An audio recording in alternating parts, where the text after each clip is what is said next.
Hey everybody, welcome to the Blue Collar Beer Gentleman. I'm Topher. I started this channel because I'm a fan of craft beer, but I'm also on a limited budget and I wanted to demonstrate it was possible to enjoy good quality beers without having to break the bank. So I'm always looking for the best deal on beers, and I'm hoping I found a pretty good one today. And I do say hoping. Normally I say I think I found a pretty good one.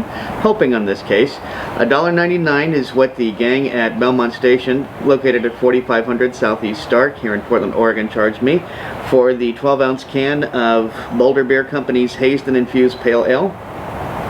I say hoping because, well, I haven't had the best relationship with Boulder Beer Company. I've actually had 11 beers from them with an average score of 2.81. Yeah, 2.81. The highest ranking that I've ever given any of their beers was to their Irish Blessing and American Stout, which I gave a 3.75. Boulder Brewing also holds the distinction of having one of the lowest scores I've ever given a beer, and that is 1.75 for their Sweaty Betty Hefeweizen.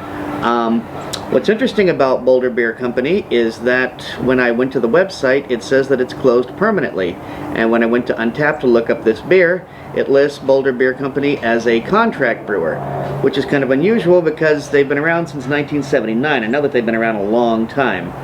That's always what kind of struck me about the fact that I never seemed to find a beer from them that I was particularly fond of. So they apparently are out of business. As I said, when I go to Google, the website says, well, the website actually says there's a new website coming, but when you go to Google and you pull up their page, it says permanently closed. So I don't know, this could be the end of Boulder. I may be reviewing a beer that's no longer available.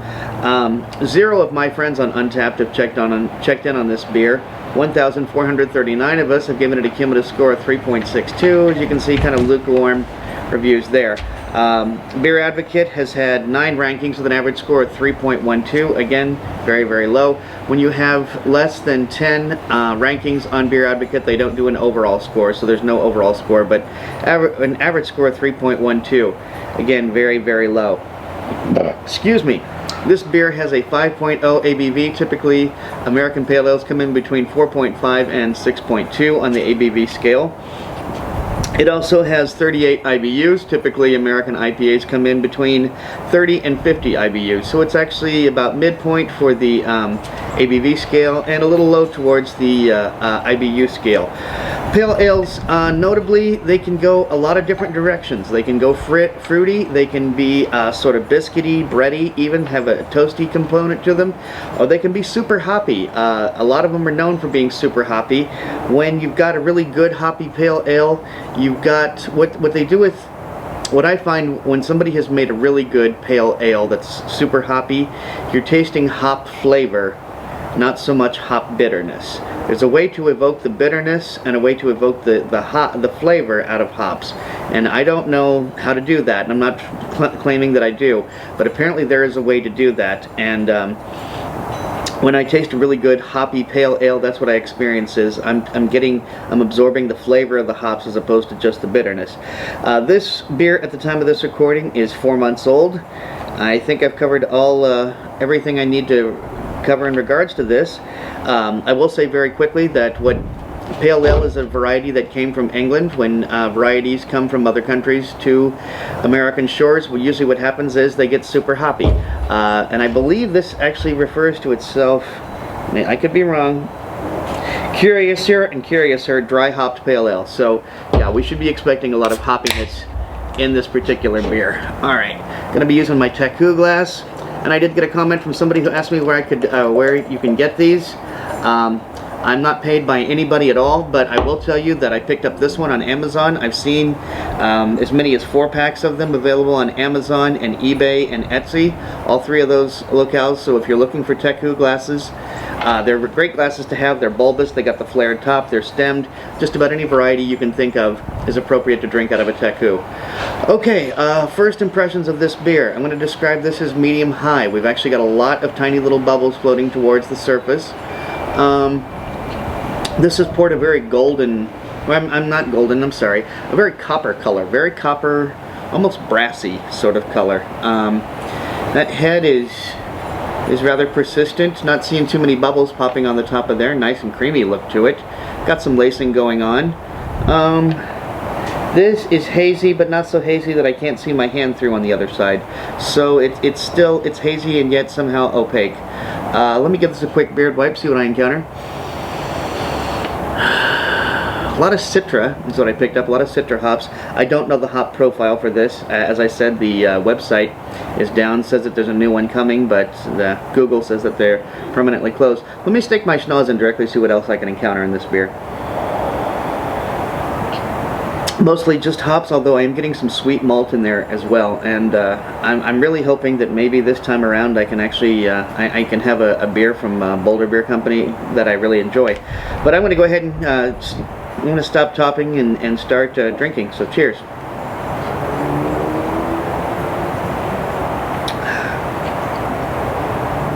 Okay, I'm going to describe that as a medium-high mouthfeel. There's a little bit of spikiness to it. Not much of an alcohol burn, even on the back end. Usually, like after I say that, then I wait a second, there'll be an alcohol burn sometimes appearing. Not much of one. Very fruity.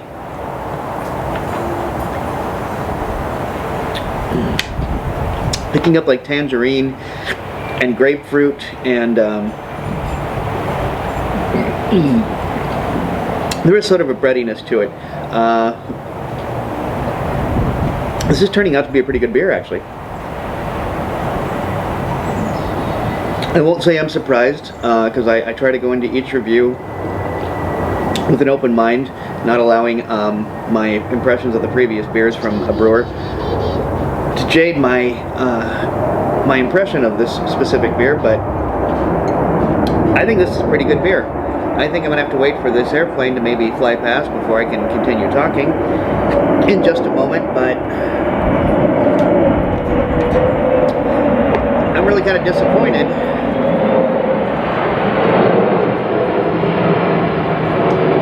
The joys of living next to PDX, huh?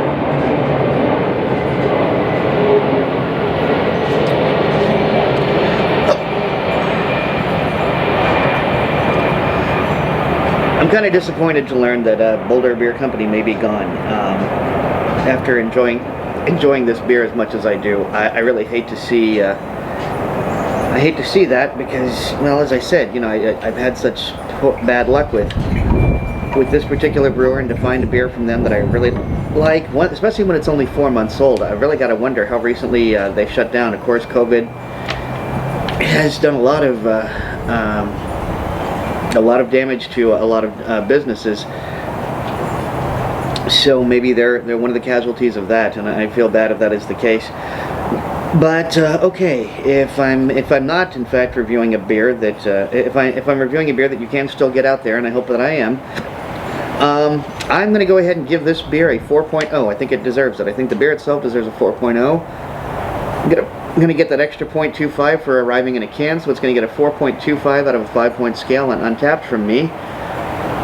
I'm very pleased with this beer, and I'm really hoping that there's a possibility that maybe if Boulder did go out of business and Untapped is correct, that maybe they've gone contract, that they'd be able to get some brewing equipment from somebody else and brew some more beers.